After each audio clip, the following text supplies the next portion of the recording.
Todo comenzó con una llamada en mitad de la noche. Mi hermana mayor, Verónica, sollozaba al otro lado del teléfono. Decía que la iban a echar de su piso en Vallecas, que debía 3 meses de alquiler y que si no pagaba el lunes, ella y su hija se quedarían en la calle. Su hija, Lucía, mi sobrina, era lo único que me hizo decir que sí. Siempre sentí debilidad por esa niña, quizá porque me recordaba a mí mismo cuando era pequeño. Esa tristeza callada que solo conocen los que crecen en una familia que ama. Bajo condiciones. Al día siguiente le hice una transferencia de 2.200 euros. Ni un gracias. Solo una captura de pantalla con la confirmación del pago al casero y un emoji de pulgar arriba. Ese fue mi primer error. Una semana más tarde, volvió a llamar. Luis, lo siento. No sé a quién más acudir. Las tarjetas están al límite. Debo casi 5.000 euros. 5.000. Yo tenía un buen sueldo como analista senior en una empresa de logística. No era rico, pero podía vivir bien. Aún así, la idea de Lucía pasando hambre o Verónica huyendo de cobradores me retorcía el estómago. Pagué la deuda. Y de nuevo, ningún agradecimiento. Solo un mensaje que decía, lo tengo. Gracias. Ese fue el segundo error. Luego vino el coche. Verónica nunca se sacó el carnet. Siempre fue de las que nunca encontró el momento. Pero le encanta conducir. Ilegalmente, por supuesto. Un viernes por la noche, estaba a mitad de asar unas chuletas cuando sonó mi móvil. Luis, por favor. Solo por el fin de semana. Necesito llevar a Lucía a una fiesta y no tengo cómo moverme. Prometió ser cuidadosa. Solo cogeré el viejo león. El que tienes guardado y nunca usas. No era solo un león. Fue mi primer coche. Le tenía cariño. Aunque ya no lo usaba a diario, lo conservaba limpio en el garaje. Pero, una vez más, cedí. Le di las llaves con mis propias manos. Ese fue el tercer y último error. Sábado por la noche recibí la llamada. No de ella. De la policía. ¿Don Luis Herrera? Su vehículo estuvo implicado en una colisión. ¿Puede confirmar quién lo conducía? Dije que era mi hermana. Me informaron que se había negado a hablar con ellos y que afirmó que el coche había sido robado. ¿Robado? Casi se me cae el móvil de la mano. Al llegar a la comisaría, la cosa empeoró. Verónica estaba allí, con los brazos cruzados, algo magullada, pero viva. Ni me miró. Un agente me llamó aparte. Dice que usted denunció el coche como robado después de prestárselo. Asegura que quiere vengarse de ella. Me reí. Literalmente me reí en su cara. Pero el agente no se rió. Porque Verónica había interpuesto una contradenuncia. Decía que yo la maltrataba emocionalmente, que la manipulaba, y que amenazaba con mentir a la policía como castigo. Había un informe. Había un accidente. Y ahora, había un expediente, con mi nombre. No me detuvieron esa noche. Pero me dejaron claro que debía presentarme el lunes para una declaración formal. Y si alguna parte de su testimonio se consideraba creíble, podía enfrentar cargos criminales. Salí de la comisaría en shock. Apenas podía respirar del susto. Y entonces cometí un último error, llamé a mis padres. ¿Su respuesta? Luis, es solo un malentendido. Ya sabes cómo es Verónica. Muy dramática. ¿Dramática? Dramática. Les recordé que le había salvado de un desahucio. Que pagué su deuda. Que le presté mi coche. ¿Su respuesta?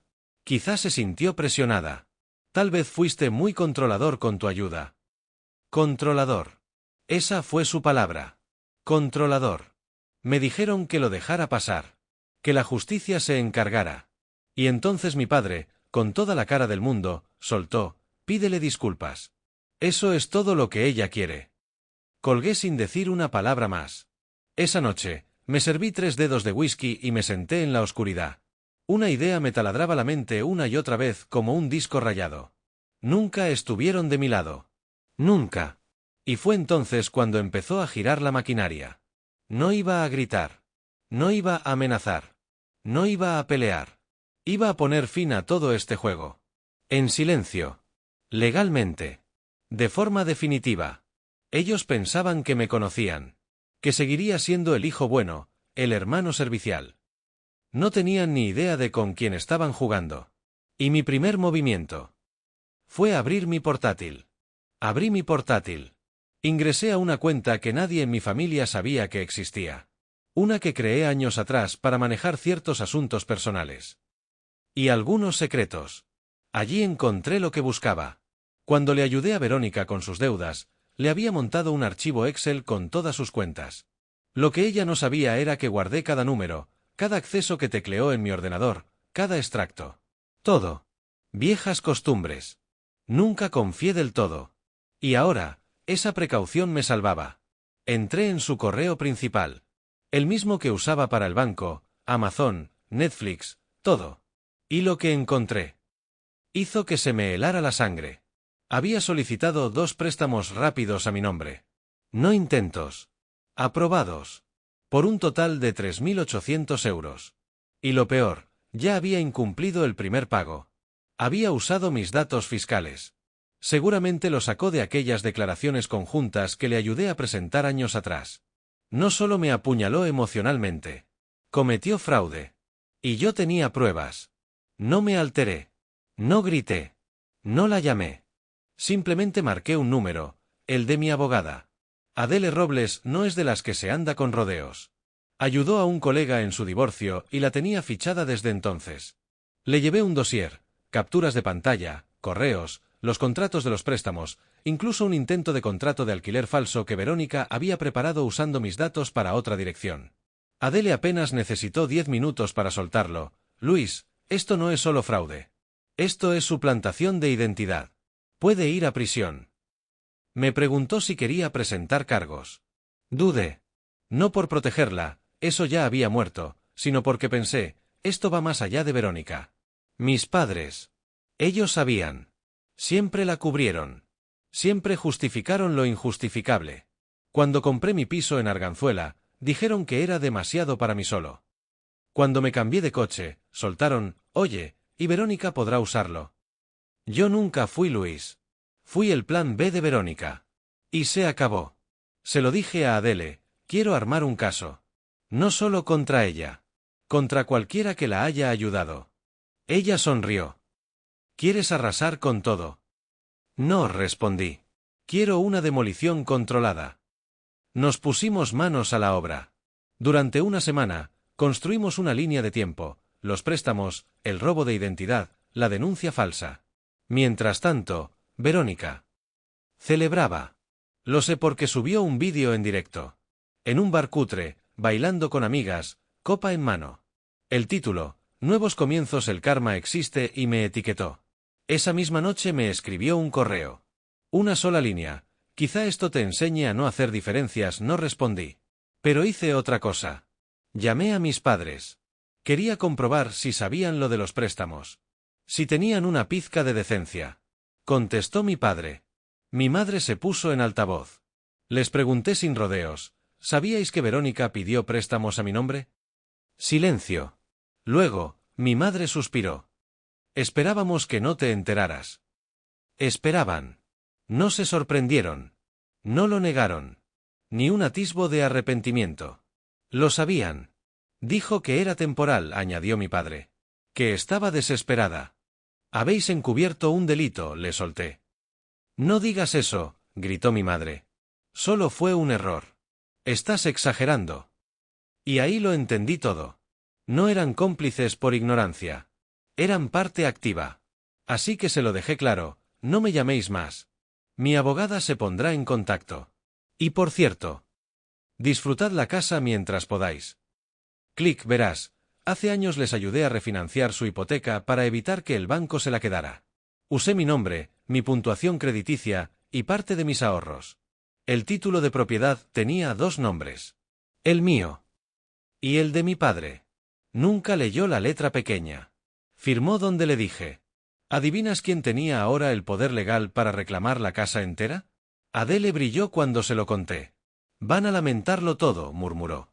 Antes de terminar esa semana, presentamos una demanda civil contra Verónica, suplantación de identidad, difamación, daños y perjuicios y un documento más, una orden de cese y desistimiento a mis padres, junto con un aviso formal para iniciar el traspaso de la casa. Tenían 60 días para desalojar. ¿Y sabes qué? Eso era solo el principio. Tras presentar la demanda, enviar los avisos y congelar las cuentas que Verónica intentó abrir con mis datos, hice algo que llevaba tiempo postergando. Cambié de número. Bloqueé a todos. Verónica. Mis padres. Incluso a los primos que mandaban mensajitos como la familia es lo primero o te estás pasando, tío.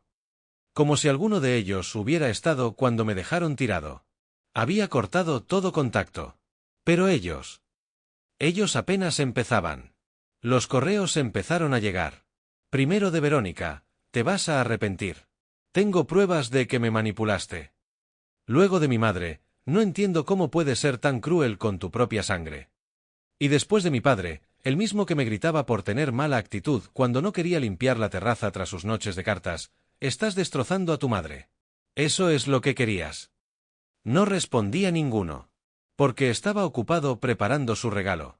Verás, mientras Verónica intentaba gaslighting a todo el mundo y mis padres se hacían las víctimas por el barrio, yo preparaba una venganza que no solo escuece. Pulveriza. Déjame rebobinar un poco. Cuando empecé a trabajar en logística, me obsesioné con los sistemas. Procesos, tiempos, cadenas de mando. Así que, naturalmente, apliqué ese mismo enfoque a mi vida financiera. Tenía varias sociedades limitadas, en realidad eran pantallas, solo para inversiones y ventajas fiscales. Una de ellas, Bravomonte S.L., llevaba inactiva 2 años. Registrada a mi nombre, con sede virtual en Zaragoza. Pero aún conservaba un activo increíble, el control sobre un fondo fiduciario que me dejó mi abuelo. Casi 390.000 euros. Me lo dejó solo a mí. Nunca se lo dijo a mis padres. Nunca a Verónica. Me dijo, literalmente, para el único de la familia que trabaja de verdad. Y ahora, Bravomonte iba a tener un nuevo propósito. Con ayuda de Adele, activé los derechos de la SL sobre el fondo y compré 2 propiedades, un ático recién reformado en Lavapiés. Y una finca rústica en la Sierra de Gredos. Ambas al contado. Sin hipotecas. Sin vínculos a mi nombre real, todo bajo Bravomonte. ¿La idea? Una para vivir tranquilo. Y otra para lo que venía. Mientras tanto, Verónica siguió cavando su tumba. Un lunes recibí una carta de Hacienda. Había intentado desgravar pagos de esos préstamos fraudulentos. Como si fueran gastos de empresa. Usando el nombre de un negocio inexistente. Adele soltó una carcajada al leerlo. Perfecto. Esto ya es evasión fiscal. Teníamos todo. Y aún así, la guinda llegó de donde menos lo esperaba. Lucía. Sí, mi sobrina. Una tarde, me escribió desde una cuenta nueva en Instagram. Hola tío Luis. Mamá dice que estás enfadado. Pero yo solo quería saber si estás bien. Eso me rompió algo dentro. Lucía no tenía la culpa. Era otra víctima del caos emocional de Verónica. Le respondí con cuidado. No le hablé de demandas. Solo le dije que estaba bien. Que la quería. Que algún día, cuando fuera mayor, entendería las cosas. Pero algo que me dijo en su tercer mensaje. Me dejó helado. Mamá dice que vamos a irnos a vivir a tu piso otra vez. Que ya es nuestro. ¿Nuestro? Era evidente. Verónica aún vivía en una fantasía donde todo lo mío era suyo. Ahí supe que no bastaba con ganar en tribunales. Tenía que dejar un precedente. Uno que nadie en esa familia olvidara jamás. Así que contacté con un periodista. Un conocido de la universidad que ahora escribía reportajes sobre fraude y delitos civiles. Le conté mi historia. Le mostré los documentos, las pruebas, las demandas. Y aceptó. No usaré tu nombre si no quieres, me dijo. Pero esto tiene que salir. Hay demasiadas víctimas de abusos familiares económicos como este. Le dije que sí. Que lo hiciera público. 2 semanas después, el artículo apareció en portada digital de un medio nacional. Cuando tu familia te roba, el caso del hermano que lo perdió todo. Y contraatacó. No usaron nuestros nombres reales, pero los detalles eran más que suficientes para que cualquiera que conociera a Verónica y a mis padres supiera que hablaban de ellos. Su grupo de la iglesia. Sus vecinos. El colegio de Lucía. Todos. El artículo fue un misil teledirigido. En menos de 48 horas, empezó a circular por redes. La gente no sabía quién era el hermano traicionado. Pero muchos en nuestro entorno lo supieron al instante. Vecinos, antiguos profesores, incluso compañeros de trabajo de Verónica. Los rumores volaban. Mi madre intentó responder. Lo sé porque una vecina me reenviaba todo lo que ella soltaba en el chat del bloque. Es todo mentira. Un montaje. Mi hijo está enfermo. Siempre fue el problemático. Clásico. Lo que no esperaban fue que el colegio de Lucía llamara a servicios sociales. El director, al leer el artículo, se alarmó. Empezaron a investigar, y fue ahí donde todo se desmoronó. Porque Verónica no solo había usado mis datos para pedir préstamos. También estaba usando los datos de Lucía para cobrar ayudas de dependencia que no le correspondían. Yo no sabía eso. Ni Adele. Pero cuando Servicios Sociales entró, lo encontraron todo. Y entonces sí. Se vino abajo su castillo de mentiras. Le retiraron temporalmente la custodia de Lucía mientras investigaban. Verónica montó un escándalo. Llamó a todos los familiares que aún le quedaban y les rogó que la defendieran. Muchos se negaron. Algunos me escribieron. Luis, no sabíamos todo lo que estaba pasando. Perdona. Los ignoré. El daño ya estaba hecho. Mis padres, mientras tanto, entraron en modo pánico. Intentaron revocar el traspaso del piso. Pero Adele ya había hecho que todo pasara por notaría. Legalmente, eran ocupantes ilegales. El golpe final vino cuando intentaron hablar con la prensa. Un diario sensacionalista les ofreció contar su versión. Y lo hicieron. Pero, torpes como siempre, usaron nombres reales. Declararon cosas que los incriminaban. Y además, negaron hechos que ya estaban probados legalmente. Adele me llamó entre carcajadas. Nos han regalado pruebas. Esto ya no es demolición. Es incendio controlado. Presentamos una ampliación de demanda por difamación. Esta vez también contra mis padres. El periodista original actualizó el reportaje con la nueva información. Y ahora sí. Todo el mundo supo quiénes eran. Nombres. Apellidos. Fotos del juicio entrando con gafas de sol. Lucía quedó bajo custodia de una tía materna. Adele y yo hablamos con ella. Le ofrecí apoyo económico directo para Lucía, sin que Verónica pudiera meter mano jamás. Aceptó. Y Verónica finalmente cayó. Un día, recibí un correo suyo. Asunto, perdón contenido, no sabía que te dolía tanto. Yo solo quería ayuda. Me sentí abandonada. Sé que me pasé. Pero tú también fuiste duro. Lucía me necesita. Devuélveme eso. Te lo ruego. Ni una palabra sobre el fraude. Ni una sobre los préstamos. Ni una disculpa real. Solo manipulación envuelta en pena. No respondí. Mi abogada lo usó como evidencia de que no había arrepentimiento alguno. ¿Y eso? Selló el caso. El juez falló a mi favor en todos los frentes. Verónica con antecedentes. Mis padres obligados a dejar la vivienda en 30 días. Y yo. Finalmente en paz. Pero aún faltaba una pieza. Una última jugada. 30 días después del fallo judicial, la casa estaba vacía. Habían desaparecido sin avisar. Ni un mensaje. Ni un intento de reconciliación. Solo el eco de lo que una vez fue familia. Y ahora era escombro emocional. Adele me acompañó a revisar la vivienda. Habían dejado todo, muebles viejos, álbumes de fotos. Hasta un marco con una foto mía de adolescente. La ironía. Ese mismo día contraté una empresa de limpieza, cambié la cerradura, y formalicé la propiedad como residencia secundaria bajo Bravomonte S.L. No pensaba vivir allí. Pero tampoco pensaba venderla. Iba a ser un recordatorio. Mientras tanto, la vida de Verónica seguía derrumbándose. El trabajo lo perdió por el escándalo. A Lucía solo la veía con supervisión. Y la mayoría de la familia ya no quería saber de ella. Pero el regalo no era ese. El verdadero regalo fue algo que ella no vio venir.